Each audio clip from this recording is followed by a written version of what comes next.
Ikhtiar kami, anak muda Kota Depok, untuk memajukan kotanya makin menjadi nyata. Dengan pernyataan Mas Kaisang ini membuktikan Mas Kaisang sosok yang tepat untuk memimpin Kota Depok. Tanya Mas Kaisang mau masuk PDI Perjuangan nggak? Kan ada aturan satu keluarga tuh Mbak, Di mana? Kan masuk PDI Perjuangan kan boleh satu keluarga asal kemudian wilayahnya berbeda-beda, kecuali kalau caleg atau kepala daerah kemudian berbeda partai itu yang tidak diperbolehkan. Tapi kan ini satu partai dan punya posisi yang berbeda-beda. Jadi nanti saya tanya deh, mana Mas Kaisang mau nggak masuk PDI Perjuangan? 6 peluang kemenangan Kaisang bikin PKS takut dan bingung. Masih budaya feodal itu bisa membuat tidak ada asas kesamaan. Ke depan bagus jika keluarga inti presiden mungkin dilarang maju pejabat publik selama masa jabatan presiden masih digenggam. Bicara soal Depok, memang sangat menarik dari segi politik. Dari 2005 hingga 2020, PKS selalu memenangkan pemilihan wali kota Depok dan menempatkan kadernya sebagai pemimpin Depok. Dan ini tidak terpengaruh oleh hasil pemilihan legislatif. Misalnya, pada Pileg 2014, PDIP memperoleh kursi paling banyak 11 kursi. Namun dalam Pilkada 2015, calon yang diusung PDIP tetap kalah. Yang menang tetap calon wali kota dari PKS dengan perolehan suara 61,91%. Kemudian pada Pileg 2019, PKS mendapatkan suara terbanyak 12 kursi. Nah, di dalam Pilkada 2020, PKS kembali mengusung calon wali kota, berkoalisi dengan Demokrat dan P3.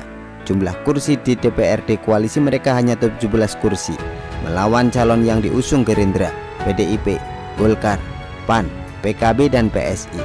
Ini koalisi gemuk dengan modal 33 kursi di parlemen. Hasilnya, walau melawan koalisi raksasa, calon dari PKS tetap menang. Namun ada hal yang menarik dari Pilkada Depok 2020 ini. Walaupun menang, jumlah suara yang diperoleh koalisi PKS menurun dari Pilkada 2015, yakni menjadi 55,54%. Tahun 2015, calon PKS mendapat 61,91%. Jadi turun 6,37%. Juga ada hal lain yang penting untuk dicatat, bahwa jumlah suara golput lebih dari jumlah suara yang diperoleh koalisi PKS.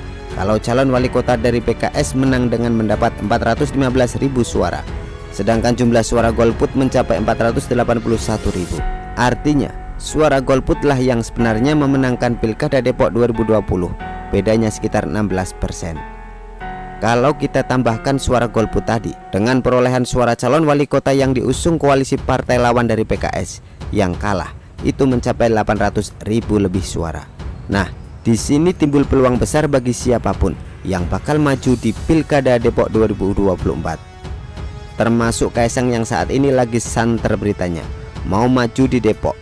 PKS memang menang terus, namun kemenangannya menurun dari Pilkada sebelumnya, tahun 2015. Ini jadi tantangan besar sekaligus daya tarik besar buat Kaisang. Ini bisa kita sebut sebagai peluang kemenangan yang pertama. Ada 6 peluang kemenangan yang akan saya bahas dalam video ini. Hitung-hitungan dan proyeksi angka suara serta jumlah suara golput yang fantastis merupakan peluang kemenangan pertama. Yang kedua adalah perang spanduk. Spanduk ini punya peran penting dalam Pilkada Depok. Pilkada Depok 2015 diwarnai dengan kampanye hitam yang menyerang calon wali kota dari PDIP, Dimas Oki Nugroho. Spanduk bertuliskan "Haleluya puji Tuhan, ayo sukseskan satu kelurahan satu gereja", muncul di beberapa wilayah Depok. Dalam spanduk juga terdapat foto pasangan calon Dimas Babai yang diusung koalisi PDIP. Jadi spanduk ini benar-benar menargetkan lawan PKS. Kemudian pada Pilkada 2020 muncul juga spanduk kampanye hitam yang ditunjukkan pada lawan PKS. Spanduk ini bertuliskan, "Kami warga Muhammadiyah tidak rela Kota Depok dipimpin PKI Perjuangan." Dalam spanduk juga terdapat logo yang mirip logo Muhammadiyah. Praktek kampanye hitam pakai spanduk ini sepertinya jadi kebiasaan di Depok. Saya kira karena itu, saat ini menjelang Pilkada 2024, PSI duluan menyebarkan spanduk Kaisang. Nggak cuma dari PSI, spanduk Kaisang juga dikibarkan oleh para relawan Dan yang paling menohok tentunya baliho raksasa Kaisang di kawasan Sibuk Margonda, yang fotonya memang disediakan oleh Kaisang sendiri. Baru pemanasan, PKS sudah mendapat serbuan spanduk dan baliho. Keduluan Kaisang dong ya. Lagian, apa masih laku spanduk yang menjual isu agama dan PKI untuk melawan Kaisang yang pegang kuntum mawar? Peluang ketiga, bahwa selama 3 tahun berturut-turut dari 2020, Depok dinobatkan jadi kota paling intoleran versi Setara Institut.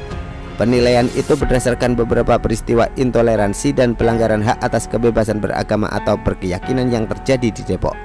Kaisang tidak punya rekam jejak intoleran.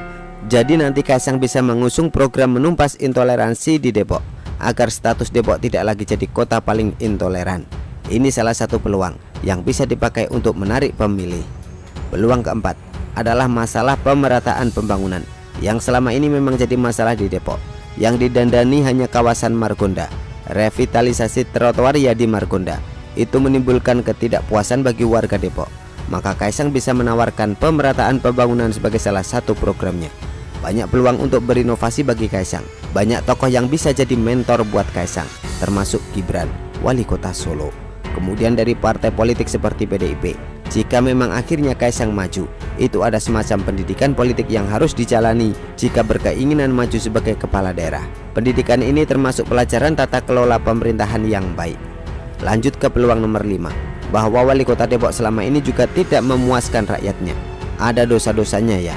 Misalnya untuk mengatasi macet yang menimbulkan stres, wali kota Depok mengeluarkan kebijakan memutar lagu ciptaannya di setiap lampu merah.